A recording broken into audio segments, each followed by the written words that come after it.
On this episode of China Uncensored, finally, election coverage America cares about and doesn't involve Donald Trump.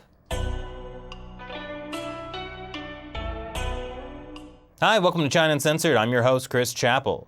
Chinese voters on Saturday elected a new president, Tsai Ing-wen.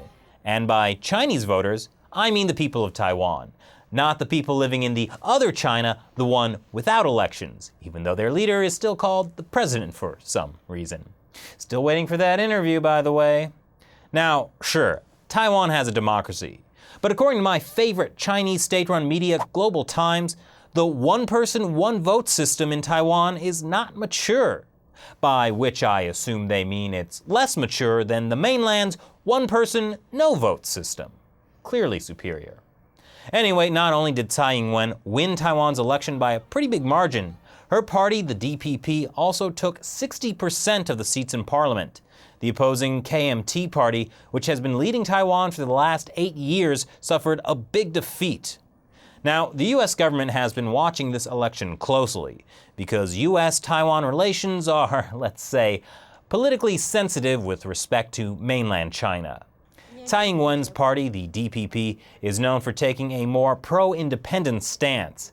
That is, asserting that Taiwan is not just another province of China, but its own sovereign entity.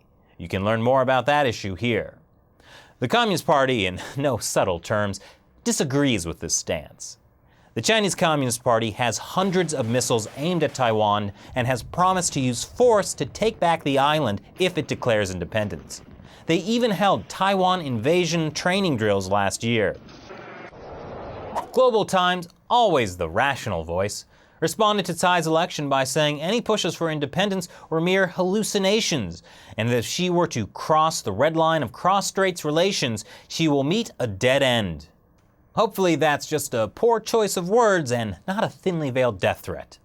But you can understand why Tsai's election could be upsetting to the Communist Party. The outgoing political party, the KMT, has for the past 8 years pushed for closer ties with mainland China. They signed an important trade agreement, encouraged cross-strait tourism, and made it easier for mainland companies to invest in Taiwan and vice versa. Now, Tsai hasn't exactly been against ties with mainland China. Her China policy has just been intentionally vague. So will Tsai push for Taiwan independence?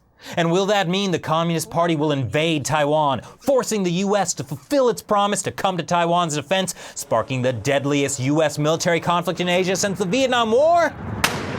No, that's not going to happen. Less than 10% of Taiwan citizens actually want Taiwan to declare independence. The great majority want to preserve the status quo. That is, leave it in the current sort of awkward state. So if Tsai is smart, and by all accounts she is, she's going to go with the status quo. Understandably, though, the U.S. is concerned that even without a war, there could be some rocky relations with mainland China. When relations are smooth, the U.S. can free up its resources to deal with all the other rocky relations the U.S. is involved with. But even smooth relations, well, the Communist Party has a plan for that, too. As the Communist Party worked with the KMT to build stronger economic ties, Taiwan has become increasingly dependent on mainland China. Case in point, Taiwanese-born singer Jo Tzu-yu, member of the K-pop group Twice. During her appearance on a variety show on South Korean TV, she waved the Taiwan flag.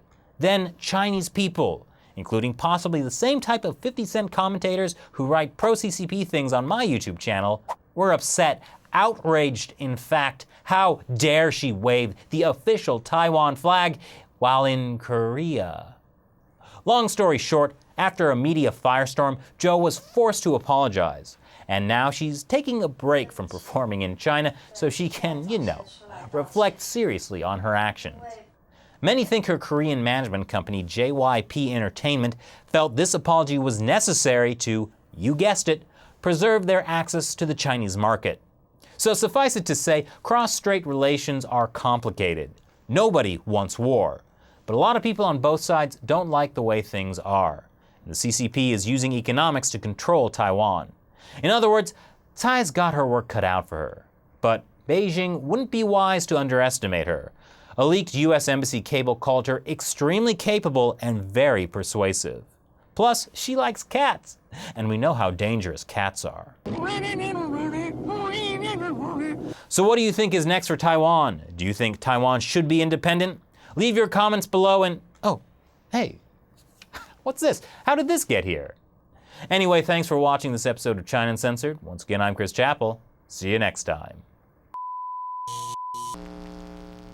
There is only one China. The two shores are one. I apologize for hurting the feelings of the Chinese people with my reckless actions. I will reflect on this seriously. Can I go now?